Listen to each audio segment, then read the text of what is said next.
आज की वीडियो में बात करेंगे क्या एमबीबीएस अब्रॉड स्कैम है या फिर एक जेन्युइन ऑप्शन है। ये डाउट जो है बहुत सारे पेरेंट्स के मन में भी है, स्टूडेंट्स के मन में भी है, क्योंकि एमबीबीएस अब्रॉड बहुत सारे लोग स्कैम भी करते हैं एंड बहुत सारे स्टूडेंट स्कैम हो भी जाते हैं। उसका रीजन क्या है वो वीडियो में आगे बात करेंगे। चलिए सबसे पहले शुरू करते हैं हम क्या एमबीबीएस अब्रॉड करना चाहिए और क्या एमबीबीएस अब्रॉड इंडिया में वैलिड है। एमबीबीएस अब्रॉड इंडिया में वैलिड है अगर आप एक अच्छी यूनिवर्सिटी से एमबीबीएस करते हो, अगर आप ऐसी यूनिवर्सिटी एडमिशन लेते हो जो कि एनएमसी रेगुलेशंस को फॉलो करती है एंड सेकेंडली आप नीट एग्जाम क्वालिफाई करके एडमिशन लेते हो। मैं आपको बता देता हूँ इन्फॉर्मेशन के लिए, इंडियन गवर्नमेंट ने मैंडेटरी किया है नीट का एग्जाम क्वालिफाई करना in order to take admission in abroad किसी भी यूनिवर्सिटी में। अगर आप नीट एग्जाम क्वालिफाई नहीं किया है तो आप अब्रॉड से एमबीबीएस करके आप इंडिया में आके आप क्वालिफिकेशन लाइसेंस एग्जाम जो है आप नहीं दे सकते हो। बहुत सारे बच्चे इस टाइप में भी पढ़ जाते हैं क्योंकि बहुत सारे कंसल्टेंट बोलते हैं आप एडमिशन ले लीजिए, सेकंड ईयर में आकर अपना नीट एग्जाम दोबारा दे देना, आप क्वालिफाई कर लेना, उसके बाद आप एलिजिबल हो जाओगे, लेकिन ऐसा नहीं है। अगर आप नीट का एग्जाम क्वालिफाई आप फर्स्ट टाइम इस बार दे रहे हो तो आप क्वालिफाई कीजिए।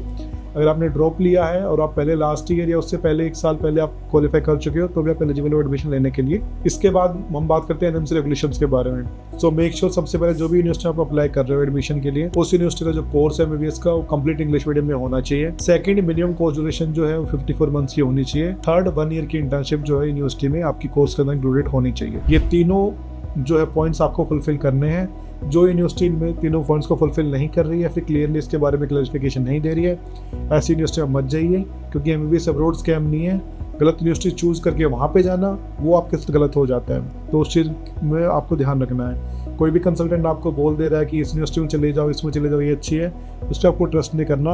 अपनी रिसर्च आपको खुद करनी है, आपको खुद ये चेक करना है, फैक्ट्स चेक करने हैं कि यूनिवर्सिटी जो इंग्लिश मीडियम है या नहीं, कोर्स ड्यूरेशन 54 मंथ्स है या नहीं, इंटर्नशिप ऑफ इंक्लूडेड है या नहीं। इसके साथ साथ आपको प्रॉपर फी डिटेल्स और फी स्ट्रक्चर के बारे में पता होना चाहिए यूनिवर्सिटी के बारे में। अगर आप ये तीनों पॉइंट्स फुलफिल करते हो और आपने नीट एग्जाम क्वालिफाई किया है तो आप एलिजिबल हो इंडिया में एफएमजी या नेक्स्ट एग्जाम में अपीयर करने के लिए। एट प्रेजेंट अभी एफएमजी एग्जाम एनएमसी कंडक्ट करवाती है, इन फ्यूचर नेक्स्ट एग्जाम होने वाला जो कि इंडियन स्टूडेंट्स को और अब्रॉड के स्टूडेंट्स जो क्वालिफाई करके आएंगे एमबीबीएस के बाद उनको भी वो एग्जाम देना है। डिपेंडिंग ऑन दिस रूल्स आप एलिजिबल होगे इस एग्जाम के लिए। अगर आप एलिजिबल नहीं हो इस एग्जाम के लिए तो आप इंडिया में एज अ डॉक्टर प्रैक्टिस नहीं कर सकते हो। ये चीज़ आपको सबसे बड़ा स्टेप, फाउंडेशन स्टेप आपका ये है कि आपको अच्छी यूनिवर्सिटी चूज करनी है, नीट एग्जाम क्वालिफाई करके ही आपको जाना है। देखो बहुत सारे ऑप्शंस है, पाथवेज है जो आप MBBS abroad without NEET exam करके भी आप सेटल हो सकते हो, लेकिन उसके बारे में वीडियो में अलग से बात करेंगे, अलग से किसी वीडियो में। लेकिन एमबीबीएस अगर इंडिया में आपको सेटल होना है तो आपके लिए सबसे बेस्ट तरीका यही है, आप अपना नीट एग्जाम क्वालिफाई कीजिए। यूनिवर्सिटी जो भी चूज कर रहे हो मेक श्योर वो इंग्लिश मीडियम है, कोर्स ड्यूरेशन 54 मंथ से ज्यादा का है, इंटर्नशिप वर्किंग ग्रेड है। इसके अलावा आपको किसी भी यूनिवर्सिटी में इन्फॉर्मेशन चाहिए, आप यूनिवर्सिटी का नाम भेजो, हम आपको बताएंगे यूनिवर्सिटी इंग्लिश मीडियम में कोर्स कराती है या नहीं,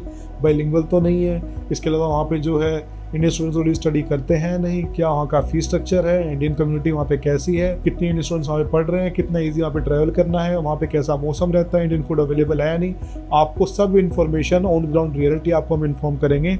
जिस भी यूनिवर्सिटी और आपको इन्फॉर्मेशन चाहिए हमें व्हाट्सएप पे टेक्स्ट कीजिए यूनिवर्सिटी का नेम एंड आपको सारी इन्फॉर्मेशन यूनिवर्सिटी के बारे में हम शेयर कर देंगे, including fee structure and all the details. Admission लेना नहीं लेना आपकी बात है, आप वो बाद में चूज कर सकते हैं, लेकिन पहले यूनिवर्सिटी और इन्फॉर्मेशन जानने का आपका राइट है। वो आप हमें कॉन्टैक्ट कीजिए, हम आपको हेल्प करें।